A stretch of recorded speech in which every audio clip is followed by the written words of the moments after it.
All right. Good morning, everybody. Today is Daf Tesvav, Maseches Kesubos. Plan on just finishing the parak today. Morning. So we'll finish the parak today, and tomorrow Hashem will start the new parak.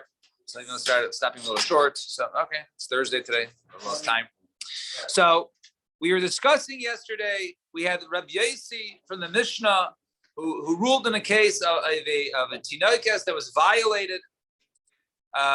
So in the end he said because the rov ksherim in the town, most people were kosher, they had good yichus. So then therefore she was also the whoever would violated her also had good yichus and would not passel her l'kahuna. And then we had you needed two rovs. You needed a rov of people on the day of the shuk, right? Yom HaShuk, when other caravans would come in, and the majority of those people were also ksherim. So you have the rov of those people and the rov of the town. All together, there was room to be samech that machshir her lakuna. So kiha, we're around, 7 lines from the top on Tesvav and Aleph. Kiha dechi aser Rav Dimi Amar Ziri Amar Lechanina. So that which Rav Dimi said the name of Ziri and the name of Rav Chanina. Some say it was Amar Ziri Amar Lechanina. Holchin acharov ha'ir dein holchin acharov seah. So you go after the majority of the town. In other words, if the majority of the people are kosher yichus, right? Then we say tesvav, right? Then we say you go after them. In other words, you can rely upon that majority and say that it's kosher. However, you don't go after the majority of a caravan, of a traveling caravan that comes in. So the Gemara says, "Klapi la'ayim." What do you mean? Right? Haini naidi v'haini kviya v'kaini. Right, so we got to take a little pause. So we got to now explain these concepts here. So one is not permanent. Is what's it called? Stationary. One is stationary, and the other one is moving. So now we have a couple different concepts that work. One concept is kol kavua, anything which is kavua, anything which is stationary, kemechza mechzadami, is considered to be 50-50. Kol kavua, kemechza of Kamechta dami, 50-50, chatzi, right? In other words, we don't care what the percentage is. In other words, we just take the two options: kosher, not kosher, kosher, postal, or trait, or whatever the two options we're dealing with. Since it's stationary, so it's either one or the other, right? We don't go into percentages there, right? We don't go after majority. So therefore, in a town, okay, if let's say as we'll soon see, so in a town. The town is stationary, right? So it should be kol kavua, kol mechza mechzadami, and therefore you don't go after the majority, right? So and in the other case of something which is moving, so we have another concept called kol de parish meruba parish. Anything that comes out, all right, of a mixture, something that was separated. So what did it separate from? We assumed it was from the majority. All right, because it's not in its initial place. It's not kavua anymore, right? It was extracted, it was taken out. So the Gemara says, what do you mean you go after the rov in the city and not the caravan? It's actually opposite, right? Elo, what is it rather meant to say? Elo, holchin acharov ha'ir v'hu de'ikarov sevahad. No, we go after the majority of the city only if there's a majority of the caravan with it. In other words, you got to have your two majorities. And you don't go after just the majority of the city. So if it wasn't a Yom HaShuk, wasn't the markets where other caravans, people were traveling from the outside, it was just the townspeople, you would not be able to go ahead and machshir. You also don't go after the majority of even a traveling caravan, even if that has a majority of kosher people. Why is that my timer? So we have really that we said the townspeople, you can't go after the rov because kol kavua kamechza mechzadami. And since the rov of the town, we say it was just a simple majority. So therefore, if it was only a majority, let's say there was no town, it was just completely outside, there was no majority of a town, it was just the caravans. Even in that case, where normally, since it's called a parish, meruba parish, nevertheless, it's a gzeira in that case because of the gzeira of the town. My timer, over here, Nami, either cause the inhu legaba, but I understand, even in the town, if the cause the inhu legaba called the parish, meruba parish. If we're talking about a case where one of the townspeople left her house and went found her and violated her or whatever it was. She was with this man. So then, since he was parish, he left his house, right? He went to her. So wouldn't you have the concept of called the parish, the Ruba parish? Whoever left, he came out. So she went to one of their houses, the Havile Kavua, and she doesn't know which Kovei house she went to, and therefore we say Kol Kavua Kamech Lamech Sadami. Rab Zera, Kol Kavua Kamech Lamech Sadami, and that was Rab Zera's rule. Me being in trade Rube. And who says before to matter you need two robes, right? You need the robe of the town and also the robe of the caravan, and not just one on its own. But Tanya within a price. So here's the classic cases. Tesha Chanvaniyas Kulan Basa Shchuta. You got 9 stores that sell kosher meats. Basa Shchuta. The Achas Macheres Basa Nevela. And one sells meat that was Nevela. No, thank you. That was not shechted properly. It was Nevela. The Lokach Me'achas Mehen. And a person goes ahead and takes a piece of meat from one of them. All right, basically it's parish. Look up at man. He doesn't know from which one he took. Sveiko aser. The suffix is aser. Why? Because he took something from. It was kavua. He went into one of the stores and he took it out. He doesn't know which one he took it from, so therefore it's called kavua.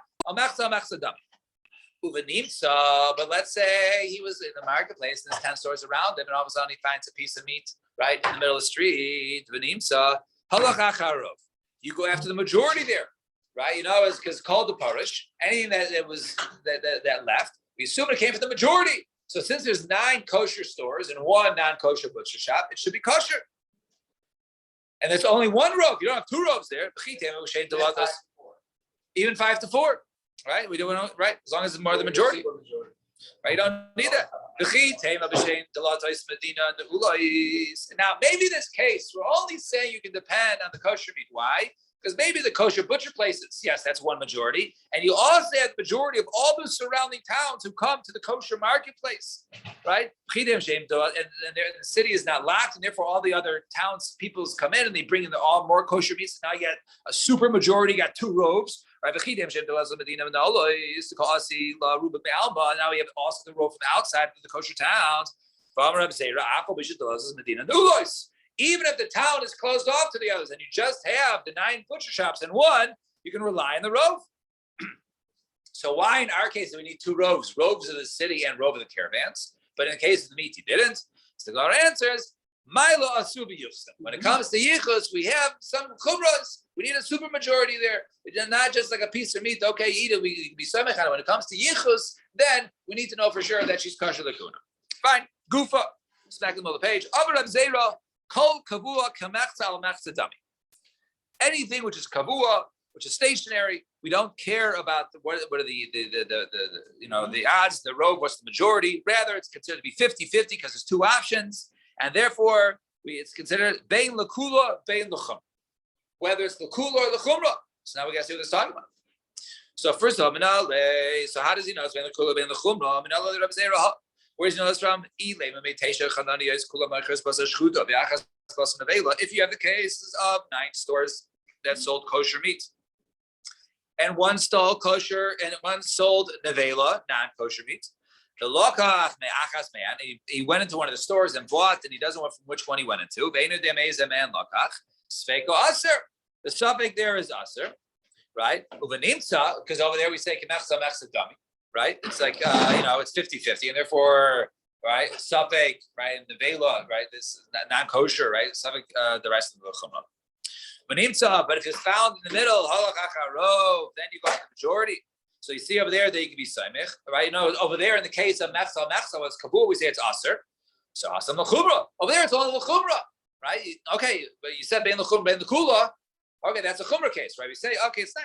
So ella, so let's go another case. If you have cases of 9 frogs and 1 sheretz, right? So now the frog is not matami too much sheretz. Sheretz is shmona shratzim. There's 8 different shratzim. And there's not all frogs are considered to be a sheretz. So there is some type of toad or something that is considered to be a sheretz. However, a frog is not. But now there is basically a dead frog. It looks similar to a toad or whatever it was. Now, if the toad let's just say translate as a toad, right, is called a, basically they look alike, right? I could go tzav, right? Right, tzav, right? Once it, I guess it's called tzav. Those are the pasuk in the parsha. So it says over there, so there's 9 frogs which would not be metame, okay, but one sheretz that would be. Now, he touched one of them, but he doesn't know which one he touched. Sveiko tame. So it's a suffix, is kavua, right? They're both stationary. He went and touched one of them and didn't know which one he touched. So he's tame. So once this Hasan Ami l'chumra, it's also l'chumra. Come on, let's go. Give me a cooler case. So Ella, let's reverse that. Mutation shratzim, there's 9 shratzim, 9 that are tame, right? That if you would touch it when they're dead, the carcass would be tame. But tzvar de'echad, and one that would not make him tame. But not the tzvar de'echad b'neihem, the naga b'yacham mehan, he touches one of them. The einu yodeya be'ezem and naga, he doesn't know which one he touches, so it's a suffix. So Rishus Hayachid, if this occurred in Rishus Hayachid, now we know this halachas by Rishus Hayachid, Rishus Rabbim, by suffix, when we learn that from by Sota, right? That if it was in seclusion in Rishus Harabim versus the Rishus Hayachid, so if she's secluded in a public area, we assume that she's tahira, and therefore in Rishus Hayachid she would be Tameya. So over there it says Rishus Hayachid Sveiko Tame, Rishus Harabim Sveiko Tar. If this occurred, right, where he touched one of them in a Rishus Harabim, that in Rishus Hayachid, then he'll be tummy. But Rishus Harabim, Sveiko Tar, then it's Tar. So even in a case where there's 9 shratzim, right, and there's 1 svardeya, right, this majority is tummy. But if it occurred in Rishus Harabim, it's a suffix, and therefore we go. In this case, we go lekula. So you see, it's kamechta mechza, and we go lekula. So therefore, we see that this rule of Rab Zera works both bein lekula, bein lechumra. Now, umidiraisa minalan, and so where we see this concept called kula mechza mechza dami midiraisa, midiraisa minalan. So Amar Kra, the pasuk says, right? Yo, look at the kudos. V'arav lo v'kam alav. Right. So it says over there, person he hates somebody else, and he wants to, go ahead and kill him. Right. He basically has to go ahead and he is sort of like premeditated against this individual. So what do we learn? Become a love. Ad she is chavin lo, right? So a person, let's say, in order to be charged for murder and be put to death for murder, you have to intend to kill your target and kill him, right? If you intend to kill one Yisrael and you kill another one, that's not you wouldn't be, that's not murder, right? That's second degree or whatever it is, right? But that's right, manslaughter. But over here, right? If you intend, let's say if you see if it's possible, you have to intend the target. Rabbanan Amri, the Rabbanan say no. Rabbanan Amri debate Yani Pratla Zorik Evan Lagu. Over there, no. This excludes a person goes ahead and throws a boulder or rock into a group of people and kills one of them. In such a case, he would be patur, right? So what's the case there? Say Chidami. If you say that there's 9 Canaanim and 1 Yisrael amongst them, but typically Zeruba Canaanim they know. So don't say that he didn't intend to kill a Jew because there was 9 Canaanim and only 1 Jew. So if he killed a Jew, right? So it happens to be. So you could say he's patur for that reason, right? Because there was a majority of Canaanims. He didn't intend to kill a Jew. He killed somebody else, and therefore it would once again it'd be manslaughter or something else. Inami, or even if it was palga, right? Or if it was 50-50, right? Suffing the fashis lahakil. You say 50-50, half are Jews, half are non-Jews. They end up killing a Jew, right? So maybe you could say it's patur because suffix, right? Suffix the fashis lahakil. You go lekula. So you say, okay, it was. We go lahakil to say that he didn't intend, or that you go after the majority or 50-50. So therefore, we don't put him to death for killing a Jew. So what's the case there, right? There's 9 Yisrael, the Kanani Echad. So there's 9 Yisrael standing in the conversation, and 1 Kanani is amongst them. Right? Kanani Echad b'neihem, the Havile Kanani Kavua. Therefore, he's Kavua. The Kol Kavua Kamechta Mechtadami. And therefore, in this case, we don't say that since it's a majority of Jews, because according to the Rabbanan, if there's all Jews there and you throw a rock and kill one of them, you're put to death. Right? Only Rabbi Shimon, he was the one who says, no, you need to intend for that specific target. The Rabbanan will say, you're chayiv. But if there's 1 Kanani there, we say that you're patur. Why does that exclude the case of patur? because we learned this concept, since the Kanani is kavua, we say it's kamechzam el mechzam mechzadami. It's 50-50, right? Those are odds. Either you kill, your options are either you kill a Jew or you kill a Kanani. And therefore, since it's safek nefashis lahakil, therefore we say you can rely upon mechzam mechzadami, and therefore the guy is punished, and that's the reason why he's excluded from the death penalty. Fine. Itamar, 3 lines from the bottom. Bechia, Barashi, Amarav, Halach, Rabbi Yossi. The halach is like Rabbi Yossi in our Mishnah. Rabbi Yossi in our Mishnah was the one who said, right, the Maisa of the Tinoikas, she went down to the well and she was violated. And Rabbi Yossi said, okay, as long as most of the people in the town are kasher l'kuna, then she's kasher l'kuna still. Rav Chanan bar Rav, Amar Rav, Hora Shahaisa. No, really in that case, it was a unique circumstance for whatever it was, and therefore they relied upon it. But normally you can't just rely upon a simple rove of the townspeople. So Meisi, Rabbi Yirmiyah, you don't need 2 roves. In other words, how could you say the halach is like Rabbi Yossi, that simple majority of the people, townspeople, would be okay for every kasher l'kuna? Yuchsin, for yichus, when it comes to yichus, Rube, you don't need 2 majorities. V'atana, we learn in the Mishnah, matzah batinoik mushlach. If you find a child who is, all of a sudden one day a child appears, you don't know what the nature of this child is, who his parents were, who they are. If the town is majority of Avik Chavim, so you can assume he's Avik Chavim. Im Rav Yisrael, if majority of the town is Yisrael, then you assume the child is Yisrael. El Mechza is 50-50, right? Then Yisrael. Then you assume he's Yisrael. Now, the Amarav, and there, so what does this pertain to? Amarav, Loishanu el Lachiyoso. We're talking about to go ahead, that Beis Din is obligated to go ahead and support him and feed him, right? Because the pasuk says, right? So your brother, you have to go ahead and support and feed. So in other words, we treat him, even though it's 50-50, right? It's one, right? We treat him as a Jew. But when it comes to Yichus, we don't treat him, right? Shmuel Amar, and says, in that case, Shmuel says, he says, Shmuel says in that case, no, it means that we assume that he's Yisrael, right? When it matters of going ahead and, let's say, saving him on Shabbos, Machal Shabbos, of building a fell, you're allowed to go ahead and remove the rubble to try and go ahead and save his life. So you assume he's Jewish there. So now, so what do you see over here? And so the Gemara asks over there. So what do you see over here? So you see that by yichus, right? We can't use just right one simple majority, right? So Gemara answers no. The reason why over there is because they were talking about the caravans of Tzipori were there, and therefore it was 2 robes. That was the reason why the Rabbi Yossi. Rav Chanan bar Abba Dama Harosh Shaisa Kasha. According to Rav Chanan bar Rabba, he says a Harosh Shaisa. In other words, if you're saying it was 2 caravans, obviously it's not a Harosh. There wasn't just a unique circumstance. They need to be making in that situation. There's 2 robes. Everyone would agree, right? So it's a Kasha. So the Gemara says no. Hi man the Masni Ha Lo Masni Ha. In other words, if you hold that was a special Harosh Shaisa, that it was a special matter for the time that they had to pass him that she was good. So according to that, they didn't learn that at the time that there was the super majority of the city majority and the caravan majority. It was only one majority, and on that it was a Harash Shaisa. And according to the other opinion, who learned that no, it was a caravan day, and therefore you had 2 robes. You had robe of the caravan were ksherim, robe of the city people were ksherim, and therefore the she was good. So therefore you don't need to say that it was Harash Shaisa. It was only for that unique circumstance they were mako. Rather, all cases one would be mako if you have the double majority. Fine. Kufa. Now let's go ahead and explain this last brisa. So matzah batinaik mushlach. If you find a child, you don't know the nature of the child. If he's the majority of the people in town are Avik Chavim, and you found him at the fire department at Avik Chavim. Rav Yisrael. If it's majority Yisrael, then Yisrael.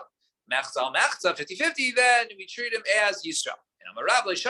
So we're only talking about to go ahead and feed. About the yuchs, when it comes to the yichus, low. Then we can't go ahead and elevate just based upon a majority. No, we're talking about to remove, let's say, rubble to be mechal Shabbos to save life. The Gemara says, the Shmuel say this. Rav Yosef, Rav Yehuda, Shmuel. Ein holchin b'pikuach nefesh acharo.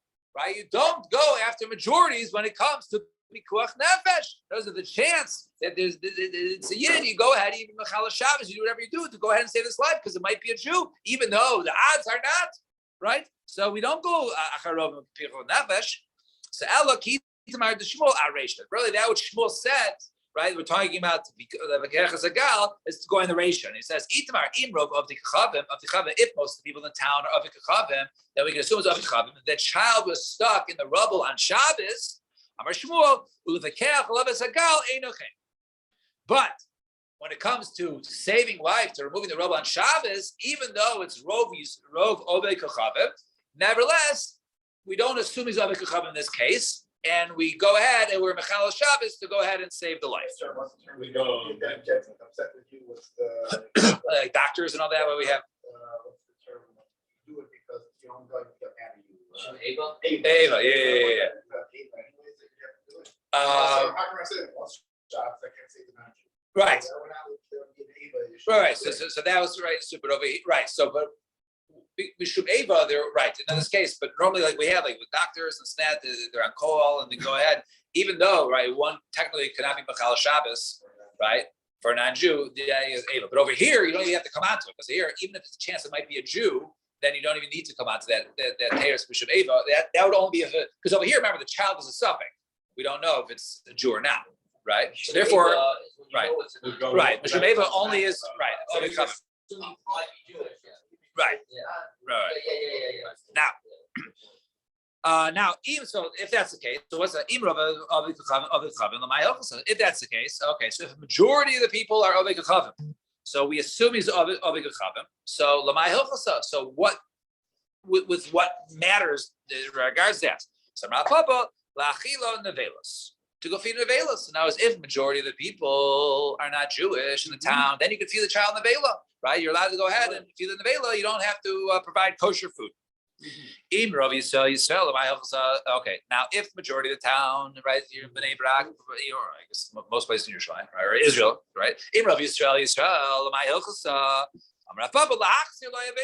Right, the person loses an object, right? You have to return the object. If it's other chav, you don't have to return it, but if you sell, you would have to. So therefore, he has to go with that. So it's 50-50, town is 50-50, and you find the child. So we assume, right, we have to go that the child is Jewish. So Yisrael, so what is that? When it comes to damages. Now we know the halacha is that if a shorn animal of a Jew, right, gores that of a Kanani, he doesn't have to pay. And if a Kanani gores that of a Jew, doesn't matter accident or purpose, he does have to pay. And if a Jew gores a Jew, so if it's a short time, right, then it's Chatzi Nezek, and if it's Muad, then he has to pay for the whole thing. Now, he says, hey, Chadami, what's the case there? So now,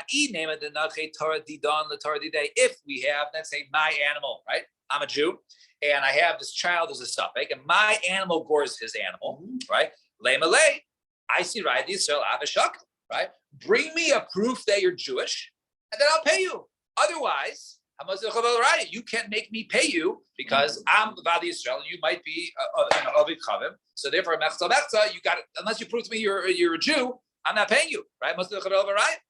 So no, what's the case? His animal gores my animal. So now, if he's a Jew and his animal gores my gores my animal, right? For sure, he has to pay Chatzi Nezek. Right? For sure, Chatzi Nezek. Right.